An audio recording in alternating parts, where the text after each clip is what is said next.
Bantuan PKH tahap 4 tahun 2022 ini sudah cair. Silakan simak video ini dari awal sampai akhir.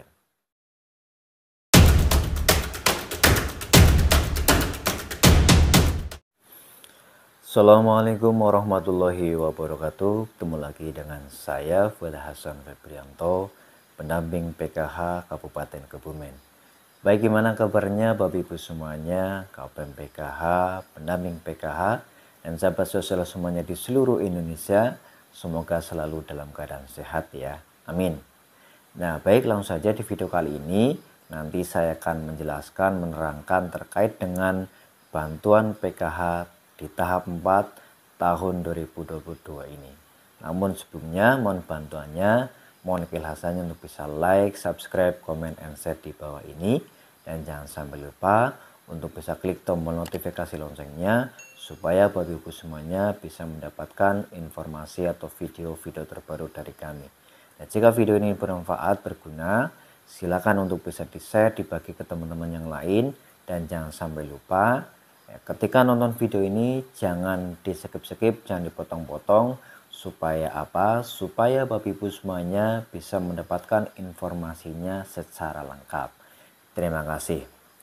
Nah, baik, saya lanjutkan. Jadi seperti tadi saya sampaikan bahwa ya, saya akan menyampaikan informasi terkait dengan bantuan PKH tahap 4 di tahun 2022 ini. Seperti kita ketahui bersama bahwa bantuan PKH itu disalurkan menjadi 4 tahap. Ya, tahap pertama, tahap kedua, tahap ketiga, dan tahap keempat. Tahap pertama itu disalurkan dulu yaitu pada bulan Januari. Kemudian untuk tahap kedua itu disalurkan pada bulan April. Kemudian tahap ketiga itu disalurkan pada bulan Juli atau Agustus kemarin. Dan yang tahap 4 itu disalurkan pada bulan Oktober atau pada bulan November kali ini. Nah, bantuan PKH itu terdiri dari 3 komponen. Ya, yang pertama komponen kesehatan, kemudian komponen pendidikan, dan komponen kesejahteraan sosial. Nah, komponen kesehatan itu terdiri apa saja? Yaitu terdiri dari 2 kategori. Yang pertama kategori ya anak usia dini atau balita, kemudian yang kedua kategori ibu hamil. Kemudian untuk komponen pendidikan itu ada 3, yaitu yang terdiri dari anak usia sekolah mulai dari SD, kemudian SMP, dan SMA. Kemudian untuk komponen kesejahteraan sosial itu ada 2. Yang pertama yaitu kategori lansia dan kategori disabilitas berat. Ya, ada catatan untuk lansia di sini di PKH itu minimal usia 70 tahun. Kemudian Bapak Ibu semuanya perlu diketahui bersama terkait dengan besaran bantuan di setiap kategorinya. Yang pertama terkait dengan komponen kesehatan. Komponen kesehatan di sini ada kategori balita, itu besaran bantuannya per tahapnya itu sebesar Rp750.000. Kemudian untuk kategori ibu hamil ya, itu juga hamilnya ditentukan maksimal kehamilan kedua itu sebesar Rp750.000. Nah, kemudian untuk komponen pendidikan untuk kategori anak usia sekolah SD itu sebesar Rp225.000. Kemudian untuk anak SMP Rp327.000. Kemudian untuk anak SMA itu sebesar Rp500.000 per tahapnya. Kemudian untuk komponen kesejahteraan sosial yaitu untuk kategori lansia itu sebesar Rp600.000. Kemudian untuk kategori disabilitas berat itu juga sama yaitu sebesar Rp600.000. Nah, biasanya seperti kita ketahui bersama bahwa penyaluran bantuan PKH itu disalurkan melalui bank himbara, yaitu terdiri dari Bank BRI, BNI, BTN, dan Mandiri. Nah, informasi yang terbaru yang kami dapat ya bahwa untuk penyaluran bantuan PKH tahap 4 itu bantuannya sudah masuk ke data bayar. Dan untuk bantuan PKH tahap 4 tahun 2022 ini itu akan disalurkan melalui PT Pos, yaitu berupa uang tunai. Jadi penyaluran kali ini itu tidak melalui Bank Himbara.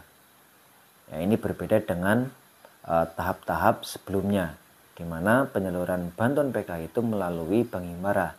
Namun untuk tahap 4 kali ini itu penyalurannya melalui PT Pos. Jadi pemerintah pusat dalam hal ini Kementerian Sosial itu bekerjasama dengan PT Pos untuk melakukan penyaluran bantuan PKH tersebut. Nah, penyalurannya nanti di mana? Jadi penyaluran PKH-nya itu nanti ya kalau di daerah kami itu bekerjasama dengan desa. Jadi nanti KPM PKH itu diundang ke balai desa atau balai kelurahan. Nanti penyalurannya di situ.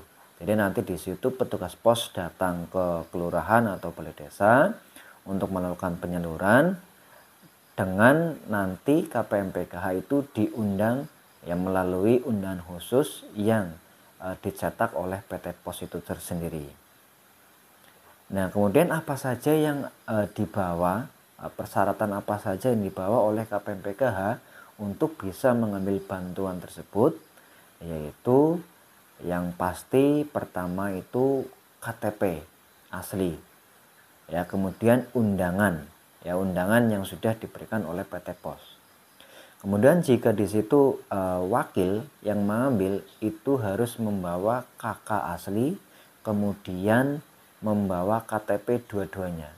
KK-nya juga yang harus satu KK, yang beda KK itu tidak bisa. Seperti itu.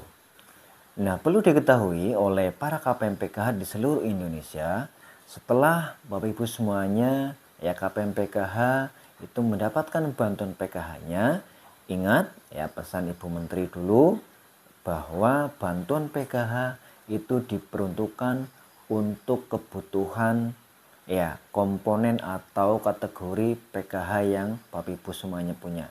Misalkan kategori anak sekolah, berarti bantuan PKH-nya itu diperuntukkan atau digunakan untuk kebutuhan anak sekolah. Misalkan untuk membeli sepatu atau membeli buku atau tas atau membayar SPP dan lain-lain, silakan. Ya, kemudian misalkan untuk balita bisa untuk membeli susu atau kebutuhan yang bisa menunjang gizinya. Kemudian untuk lansia itu juga sama, disabilitas itu juga sama, yaitu untuk misalkan membeli susu atau kebutuhan gizi yang bisa menunjang mereka. Jadi jangan sampai bantuan PKH itu digunakan untuk hal-hal yang melanggar aturan yang sudah ditentukan oleh pemerintah. Misalkan untuk membeli rokok, ya, untuk membayar hutang atau membeli sesuatu yang tidak bermanfaat, itu jangan sampai terjadi. Ketika pendamping PKH nanti mengetahui misalkan KPM kok membeli rokok dari uang atau bantuan PKH, nanti KPM PKH itu bisa mendapatkan peringatan atau sanksi, atau bahkan bantuan PKH-nya itu bisa didet atau dikeluarkan dari kepesertaan PKH. Nah, ini jangan sampai. Pokoknya silakan setelah mendapatkan bantuan PKH tersebut, pergunakanlah sewajarnya, pergunakan untuk hal-hal yang memang sesuai dengan ketentuan yang ditentukan oleh pusat.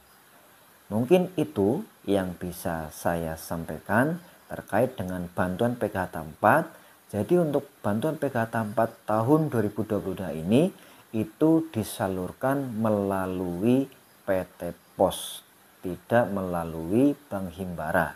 Dan minggu ini atau mungkin bahkan di beberapa daerah lain itu sudah melakukan pensairan PKH.